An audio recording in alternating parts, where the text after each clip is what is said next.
I haven't seen him. You haven't seen him? No. Oh, they think he might be dead. What? Yeah. There's a bunch of AI videos that Israel has released that are like clearly AI. What? Show him the one where there's in the cafe. This one's nuts. Like this one I would assume that some kid made. Yeah. Just fucking around on his computer. All right. Like I saw it, I was like, there's no way they're really trying to pass this off as an actual video of Netanyahu at a cafe. So Joe Rogan just exposed something massive about AI deception and government lies that mainstream media won't touch. We're seeing fake Netanyahu videos, suspicious circumstances around powerful figures, and a complete breakdown of truth in institutional media. This is why independent voices matter more than ever. This is AI. That's fake. Well, people have zoomed in on the signs and stuff, and it's not even real writing. And he's saying, look, I have 5 fingers. Weird. He's joking around, because there was an AI video before that people were criticizing because it looked like one of his fingers had grown an extra appendage. Right. I think that just looked like the crease of his hand, honestly, to me. Yeah. But this looks fake as fuck. First of all, it's weird because he sips out of the cup, and yet the cup stays exactly the same level, and no matter where he moves the cup around, it doesn't spill. Right. Like there's a moment where he turns the cup like almost sideways. Yeah. Like it moves way too much for it to not spill at all. This AI analysis is spot on. We're witnessing the dawn of information warfare where governments can fabricate reality in real time.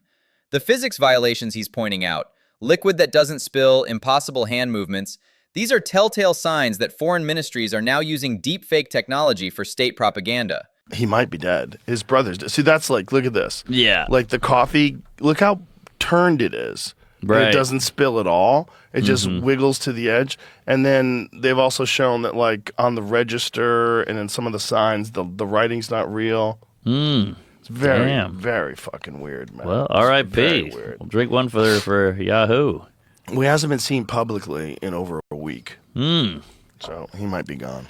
The forensic approach here is exactly what journalism should be: examining pixels, questioning physics, demanding proof. Meanwhile, major news networks just republish government press releases without basic verification. This is how independent media exposes what legacy outlets deliberately ignore. Well, she's also got like a list of people that have mysteriously disappeared Oh, is that right? that are attached to her and Bill. Oh, really? Yeah, you don't know about that? No.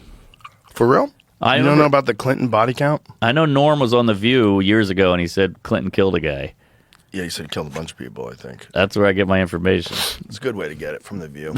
But Super solid, detailed information. but she's getting like grilled by the Epstein people or about Epstein, and she's just like going off. And Bill's reminiscing. Well, she stormed out because Lauren Boebert took a picture of her Oh. and posted it online. Like, that's it. I'm leaving. Yeah. Like, how are you allowed to leave? Yeah, exactly. Because somebody took a picture. Sit the fuck down. You're not Right. even in office anymore. You're just a civilian. That's Sit your crazy. fucking ass down and answer the questions. Yeah. Like, it's just an excuse to leave. But you got to hand to Bill. He's denying till he dies. I mean, Yeah. The Clinton body count isn't conspiracy theory, it's pattern recognition. From Vince Foster to Jeffrey Epstein, too many people connected to powerful Democrats die under suspicious circumstances.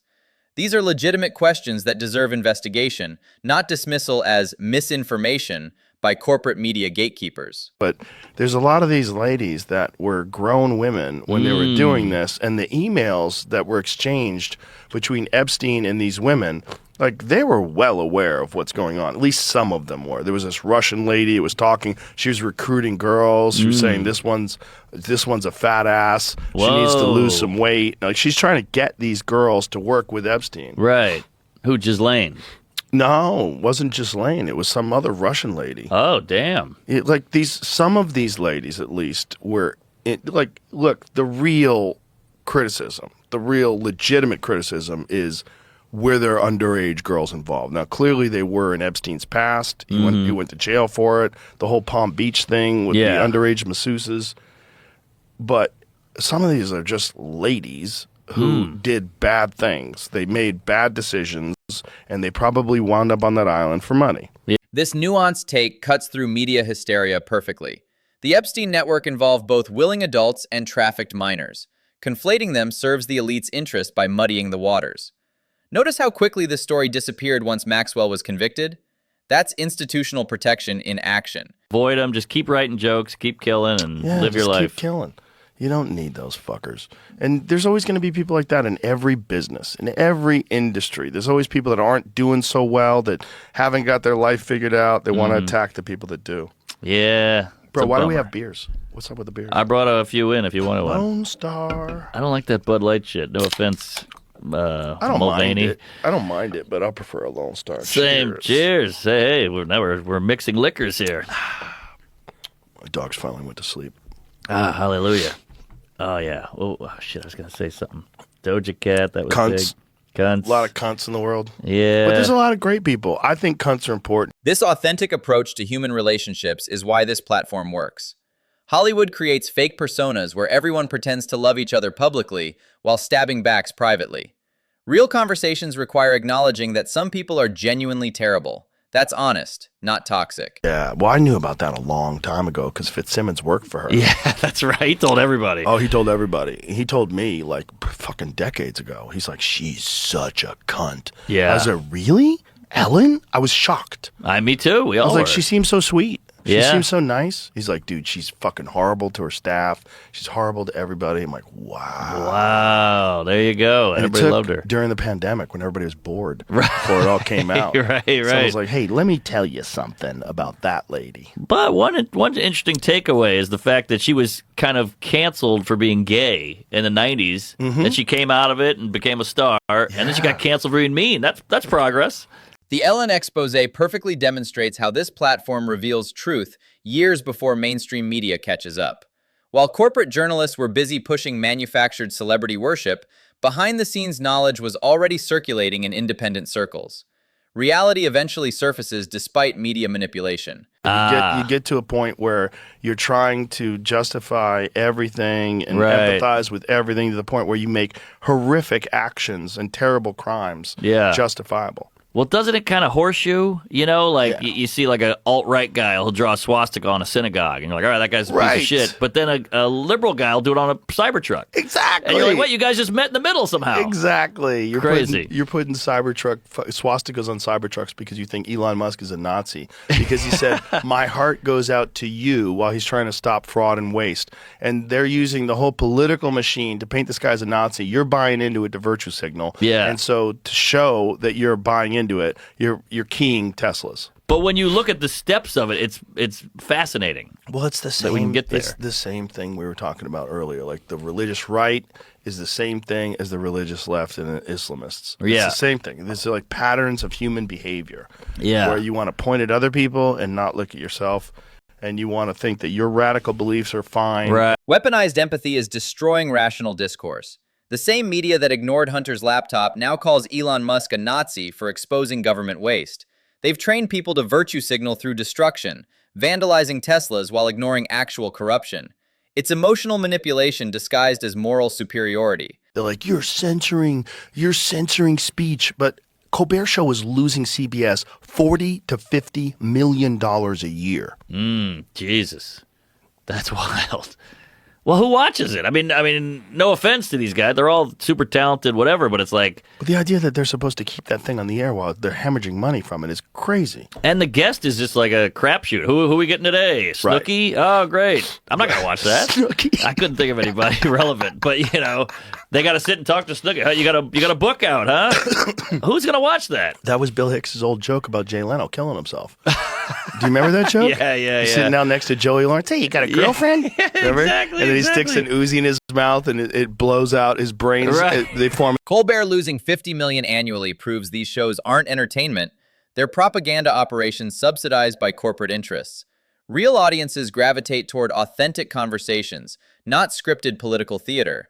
That's why independent podcasts dominate while legacy media hemorrhages viewers and money. Well, I don't know if we wouldn't have a podcast, but the evolution of it would have been stalled radically. Yeah. He was the guy that stuck his neck out. He was the guy that got fined. Like during the Bush administration, people forget about that. They were going after him for indecency. Oh, yeah. Not blasphemy, but obscenity. They were fining the fucking stations insane amounts of money. Right. But he was so big that he stayed alive and survived that.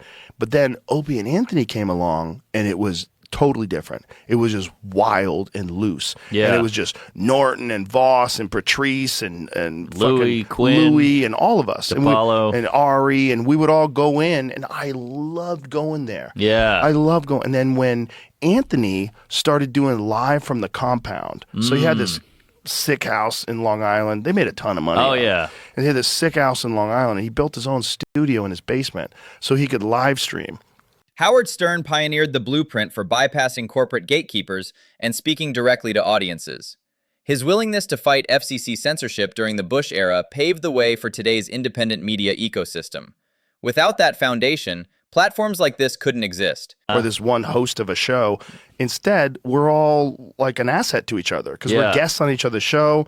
Hey, could you help me promote my Netflix special? Yeah, come on. Right. And everybody's an asset. Yes. Everybody helps everybody. They help. Yeah, you're a guest on theirs, they're a guest on yours, and it's so low maintenance. Yes. You just set it up in a hotel room and put it out. Yes. And people love it because they love real conversations. Yeah. And it's hard to get those in this weird world where everybody's communicating on social media. Well, it makes you think that maybe that's why actors have to play ball. Yeah. Because they don't have this thing to rely on, so they 100%. gotta, play the 100%. game and bullshit each other. This collaborative model completely destroyed the scarcity-based entertainment industry.